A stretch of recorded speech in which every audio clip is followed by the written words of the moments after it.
Hi, I'm your Dr. K.P. Sharma, Professor of English and Soft Skills.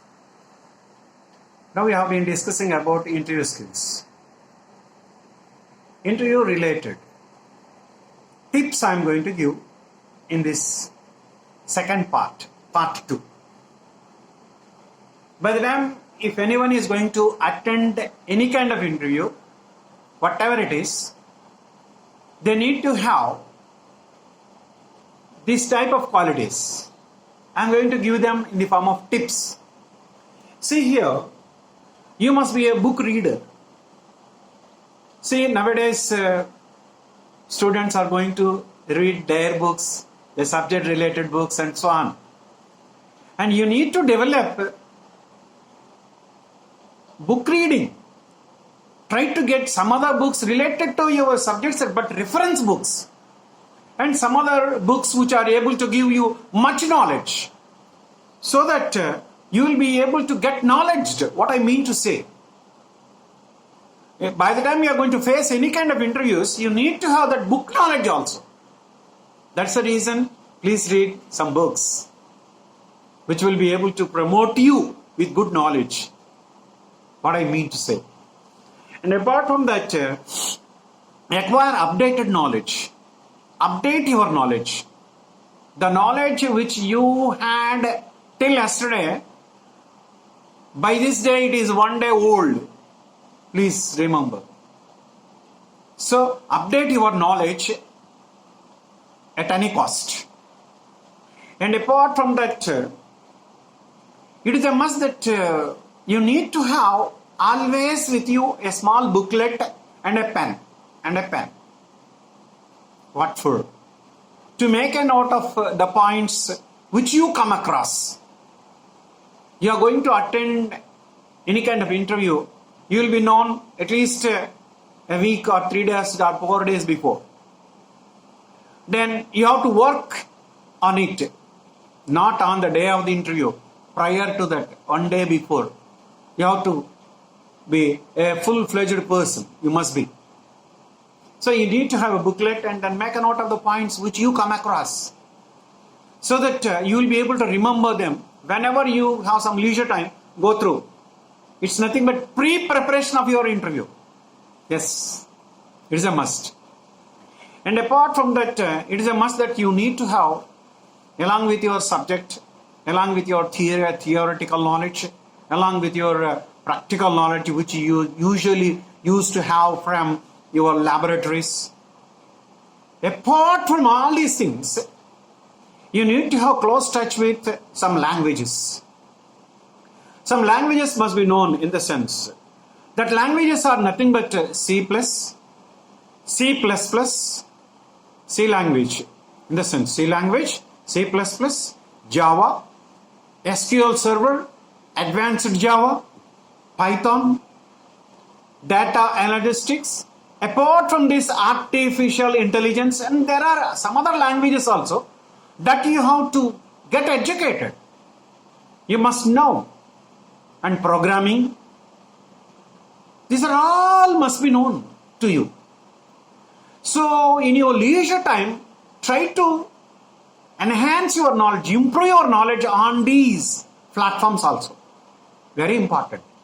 They will be highly useful by the time you are going to attend for any kind of interview. Yes, really it is.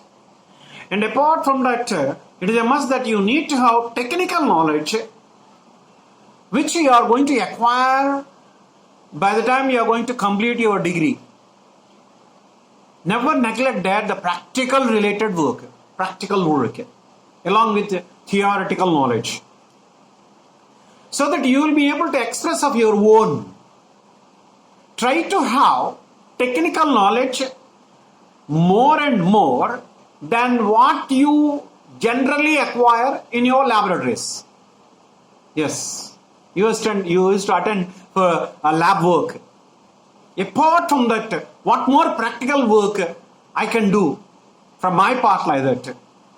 So what I mean to say straight away is, be an innovator. Yes, you update your knowledge. Use all the things and then make a page of your own. which is stated to be a miracle on your part. What I mean to say. And here, I'm going to tell you before you are going to attend for the company, any company, whatever the company it is a must that you need to have grip over that company. You need to know more about that company. Yes, really it is.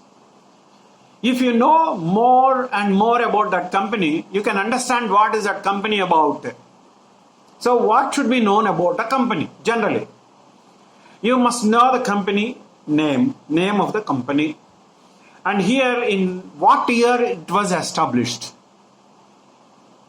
In what year it was established. How many employees are there at present? Yes, it's a must. You need to have that knowledge. And how many branches are there in India? And where are they? Related to the same company, how many branches are there in abroad, in other countries? That also you need to have knowledge. And what is the product related to that company? What product is coming out of that company? And here, they started their company with how much capital? They will be all available in the website related to the company. Yes. What I mean to say is go through that perfectly. Once, twice, thrice. Yes. Then you can have some knowledge about that company. And what is the turnover for the last 3 years? Every year turnover will be mentioned there in the website related to that company, to the company where you are going to attend for the interview, so that you will be able to get knowledge about that company to some extent, at least.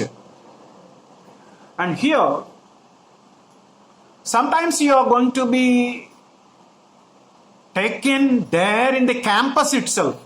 That is campus recruitment. As a part of campus recruitment process, you will be recruited in your college itself by the company authorities. They come down to your college and recruit you. For your kind information, dear students, by the time you are going to sit there in the seminar hall or somewhere there prior to the interviews which are going to be conducted by the company authorities, some company people come there and 1 or 2 people go onto the stage, or 4 or 5 people go onto the stage and say about the company, and 1 or 2 people just be there, not on the stage but off the stage. They go on observing the students. How are they sitting? Are they polite? Are they disciplined or not? Is it good on the part of the students to behave like that? Means your behavioral attitude is going to be tested there itself by 1 or 2 persons. They won't be there on the stage. Sometimes they will be off the stage. Sometimes they will be on the stage and then observe. They don't talk anything and simply watch you. So you must be highly dignified. What I mean to say, every one of the students are going to be watched. By the time you are going to be delivered by the company authorities with regards to company and all, they say about the company. Listen carefully. If at all any representative who comes from the company and asks you some questions, then try to give the answers if you want to. So anyway, my request is be dignified so that you will be succeeded. Here, you should know about that company, who established it. How many partners were there? Initially, who started that company? And do that company has any projects related to government projects? Any government projects are undertaken by that company or not? That is a must. Generally, government projects will be undertaken by the companies. How many projects are there? What state government has taken, or central government straight away? And some private companies are going to give projects to some companies. What are those private companies? The names of the companies. Everything will be mentioned there in the website. You have to acquire this knowledge, what I mean to say. And apart from that, do the company is going to take care about the welfare of its own employees or not? That is a must. Of course, that is also available, that information is also available in the website. Maybe not more, but make an inquiry with the persons who are working in that company and know about the welfare of what we call the employees, so that you can understand the position of the company. Yes. Generally, it is a human tendency wherever we are going to work, we want to see that company must be great, company must be so sound, and company must be able to give me more salary. Of course, I give my work from my part like that. This general tendency of the human is very common for all ages, not only student community. Those who have already experienced and going to change themselves from one company to the another company, they think about it, they assess about the company. It's a must. This is the end of part 2, and see you in part 3 of interview skills. Please share and subscribe my videos. Please subscribe in my YouTube channel. Thank you. See you in part 3.